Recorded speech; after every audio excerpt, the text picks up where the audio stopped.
Salam Media Sriwijaya. Tersangka pembunuhan Brigadir Yosua, Ferdi Sambo dan Putri Chandrawati akan menghadapi sidang setelah berkas perkara lengkap. Keduanya akan setara diserahkan ke kejaksaan untuk diproses lebih lanjut. Kuasa hukum Ferdi Sambo Arman Hanis mengatakan, baik Sambo dan Putri akan kooperatif dalam menjalani persidangan. Apa yang selama ini terjadi akan dijelaskan secara terbuka di persidangan. Perjalanan kasus pembunuhan Brigadir Yosua memang berbelit.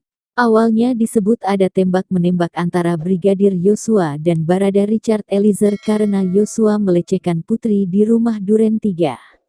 Seiring perjalanan penyelidikan terbukti itu hanya skenario Ferdi Sambo belaka. Peristiwa sebenarnya tidak seperti itu. Dari keterangan Barada Richard Eliezer, Richard diperintahkan Ferdi Sambo untuk menembak Yosua. Disusul Sambo menembak Yosua lalu menembak ke arah tembok. Kepada pengacara, Sambo juga siap mempertanggungjawabkan hal itu. Tidak ada orang yang siap untuk taat, mungkin seperti itu. Ya, tidak ada satupun manusia atau orang siap untuk taat.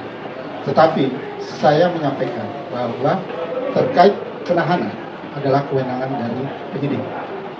Dan nanti pada saat pelimpahan tahap 2 itu akan menjadi keputusan subjektif dari jaksa penuntut umum. Namun kami selaku tim kuasa hukum pasti memohon kepada penyidik atau jaksa penuntut umum agar dapat mempertimbangkan alasan-alasan kemanusiaan, yaitu kondisi kesehatan klien kami, khususnya menjelang proses.